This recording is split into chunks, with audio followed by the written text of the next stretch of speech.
aming grupo, no? Mag-aaway pa. Pagdating pagsundo namin kasi tour. Yung bus, hindi pa. Yeah! Yung bus, hindi pa aircon kasi budgeted. Walang snacks. Sa totoo yan. Walang snacks. Kayo meron kayo. Sarap nga ng snacks. Hindi mo Ay, wow. snacks yan. No, may snacks na kayo. Morning and afternoon yata. Ay, wow. Anyway. Depende sa company.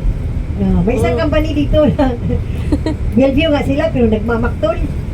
Bellevue nga sila, sabi gano'n, last na namin to kasi magsasara na yung ano. Sabi ko, ma'am, walang snacks mo, wala ang lunch. Isa niya tour, that diretso ka na uwi.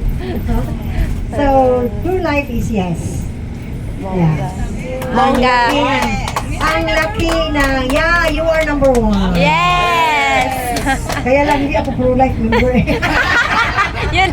Walang na-invite sa akin sa Bohol. No, I have a friend na nasa ano siya, pro life siya. Recruit na lang. Ako mag-open na opisina rito. Yes. Meron akong kilala.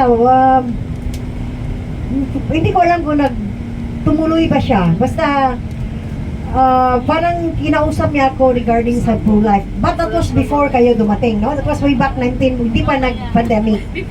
So, I don't know kung nandun pa ba yun siya yung office niya. Bakod ka pa ma'am this year. Ano po?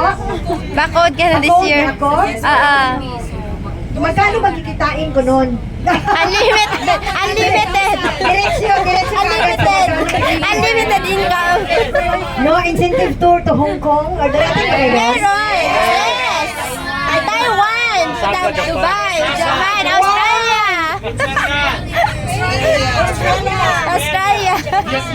Pero ang tanong, meron kaya akong makuha sa Bohol? Yes! Yes! Talaga? Yes! Bakit nasabi mong meron? Magaling ka! Kagaya ng Sun Life nga eh. I was also... Ano ba Sun Life? Parehas kayo? Hindi. You have... Ano sa True Life? Anong product? Insurance company. Ha? Same po na insurance company. Oh, yes, di ba?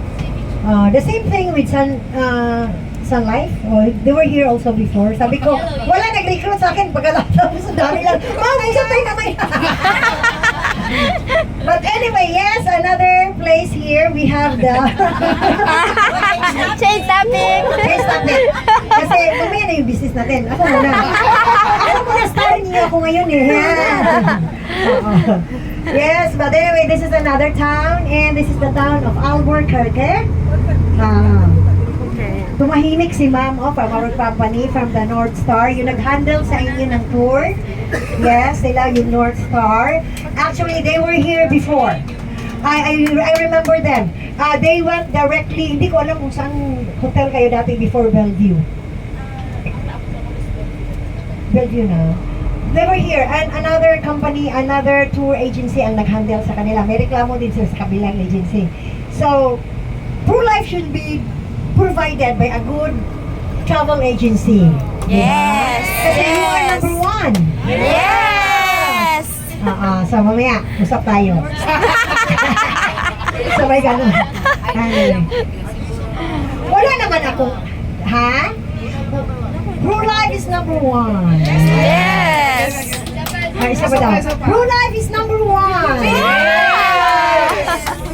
Isa pa ma'am, isa pa ma'am. Uto-uto na to.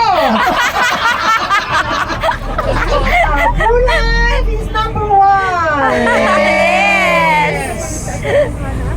Yes. Ang lalaking company ninyo, no? And yes, existing talaga ang company because wala kayong tours na bibigay ganito incentive kung hindi siya existing o hindi siya kumikita din, di ba? Yes. Exactly. Anyway, so next time, we have another activities or tours that you can do here in Bohol, kagaya nitong whale shark watching. Wow, I want that. No, so whale shark is ditong banda lang ninyo makikita yan, no? Hindi masyadong malayo, papasok lang doon. Yan, Wow. yung mga whale shark na makikita, magbabangka kayo. Ay, wow. Hindi kasama na yan sa company ninyo, no? I think the incentive tour is only the Chocolate Hills. Which is ito yung pinaka number one tours or famous na tour na ginagawa sa mga turista sa Bohol.